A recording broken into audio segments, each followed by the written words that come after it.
اللہ الرحمن الرحیم۔ ناظرین کرام، اس وقت ہم موجود ہیں مسجد قبلتین کے باہر۔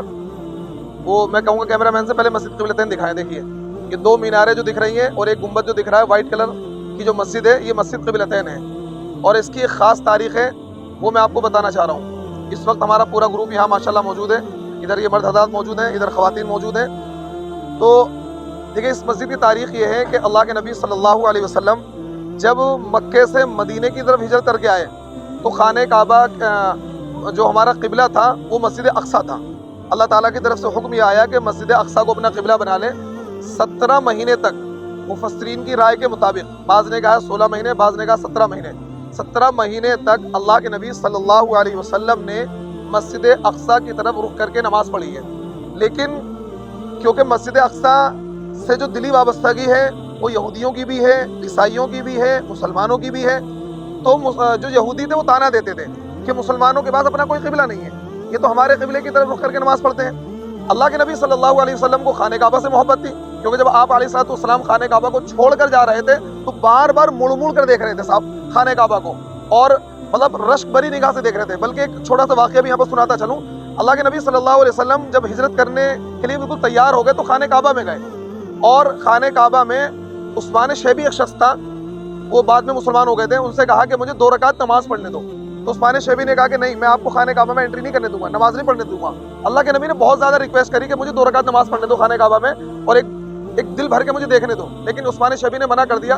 اس کے بعد اللہ کے نبی مدینے آ گئے۔ مدینے کے بعد پھر یہاں پر آ کر خانہ کعبہ کو قبلہ نہیں بنایا بلکہ مسجد اقصیٰ کو، اللہ کے حکم کے مطابق۔ لیکن نبی کی تمنا یہ تھی کہ ہم اپنے خانہ کعبہ کو ہی قبلہ بنائیں، اور آپ بار بار کیا کرتے تھے، جب نماز پڑھتے تھے تو اللہ سے دعا کرتے تھے اور وحی کے انتظار میں رہتے تھے۔ اس وقت نماز میں اوپر نیچے دیکھنا بھی جائز تھا۔ قد نرى تقلب وجهك في السماء فلنولينك قبلة ترضاها فول وجهك شطر المسجد الحرام۔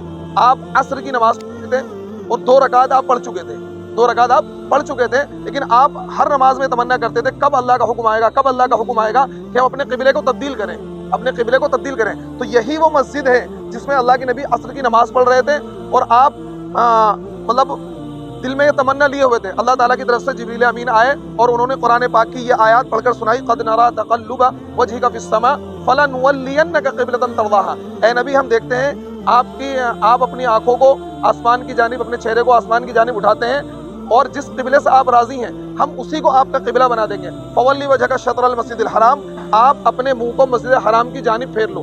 تو جیسے ہی نبی کے یہ حکم ملا نماز پڑھتے پڑھتے، تو اللہ کے نبی مسجد اقصیٰ کی طرف رخ کر کے نماز پڑھ رہے تھے، 2 رکعت پڑھ چکے تھے، اور آپ نے فوراً اپنا رخ کیا کر لیا، قبلے کی جانب کر لیا۔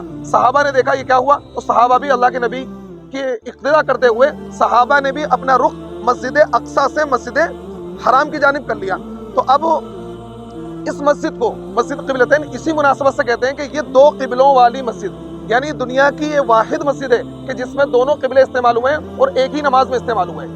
ہر مسجد میں 2 قبلے تو استعمال ہوئے، ظاہر سی بات ہے، کیونکہ مسجد نبوی کے اندر بھی استعمال ہوئے، لیکن ایسی مسجد کہ ایک ہی نماز میں 2 رکعت تو پڑھی گئی مسجد اقصیٰ کی طرف رخ کر کے، اور 2 رکعت کس کی جانب پڑھی گئی، مسجد حرام کی جانب رخ کر کے پڑھی گئی۔ تو اس وجہ سے اس مسجد کا نام کیا پڑا، مسجد قبلتین، 2 قبلوں والی مسجد۔ اور یہ ہمارے لیے شرف کی بات ہے، اعزاز کی بات ہے کہ اللہ تبارک و تعالیٰ نے ہمیں یہاں حاضری نصیب فرمائی۔ ابھی ہم یہاں جا کر 2 رکعت نفل پڑھیں گے، ظہر کا ٹائم ہو چکا ہے، ظہر کی نماز باجماعت پڑھیں گے، اور اس کے بعد انشاءاللہ دعا مانگ کر ہم اپنی بس میں آ جائیں گے، پھر ہوٹل میں پہنچ جائیں گے، پھر کھانا کھائیں گے انشاءاللہ۔ ٹھیک ہے۔